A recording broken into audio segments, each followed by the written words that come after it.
I said in my original Christian review that I was gonna forget this book, and I completely forgot this book. I had to go rewatch my Christian review. Anyways.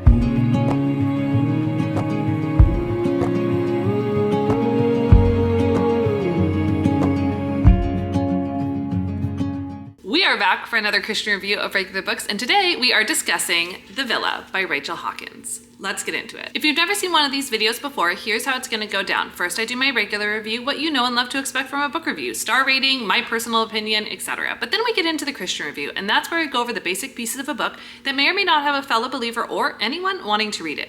I give far more caveats and any more information you may need about these reviews at the video that's pinned to the top of the playlist. You can also find it here somewhere, so click on over there.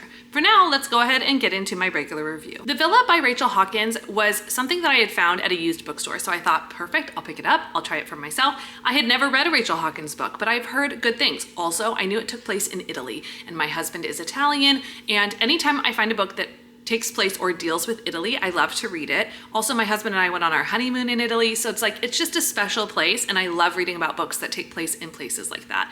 For that reason, I enjoyed the book, but that is about the tip of where it ended. The only other thing I really enjoyed about this book was the pop culture references, which I enjoy in a book. It kind of reminds me of reality TV, and it's fun to me. If you are not a pop culture reference person when it comes to books, this will not be the one for you. The biggest issue I had was with the best friend of the female main character. She was not a girl's girl. She was rude and mean, and I just disliked her from the very moment that I met her, and I felt like I had to deal with her for the whole entire book. On top of that, the female main character stuck around her, kept up with her, didn't leave her, you know? And I really wanted her to just kick her out and move on.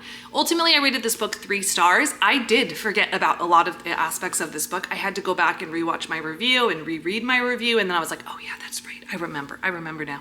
And it fills me with the same feelings, you know? So there's that. If you want to see everything that I'm reading and rating in real time, you can do so by following me on Goodreads. I'm also on Instagram, TikTok, and I do have my own YouTube channel. So you can see more of my reading and day-to-day journey. As always, you can find all of those links down below in the description box. Now let's go ahead and get into my Christian review. The first category I always love to touch on is smut or spice, and there is none in this book. Again, it's one of my favorite things about thrillers is they tend to be spice-free, and this book is no exception. The second category is explicit language, and there's some.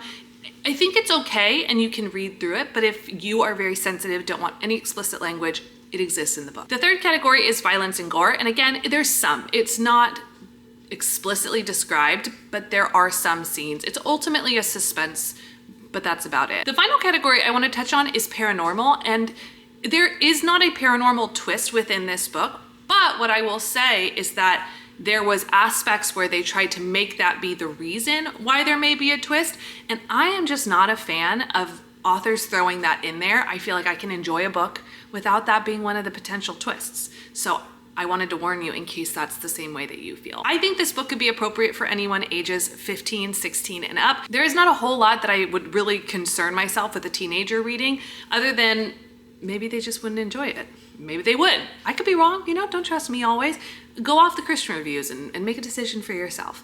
As always, we want to remind you to like, subscribe, and hit the bell so you can stay up to date on all of these Christian reviews of regular books, plus me and my mom's podcast, The Journey We Share. We really appreciate when you do those things because it helps us know that the content we're providing is content you want to see. So if we don't get those likes, comments, subscribes, etc., then we're going to assume that these reviews are not helping you. So please let us know down below, and we are so grateful that you're here. Can't wait until we see you on the next one.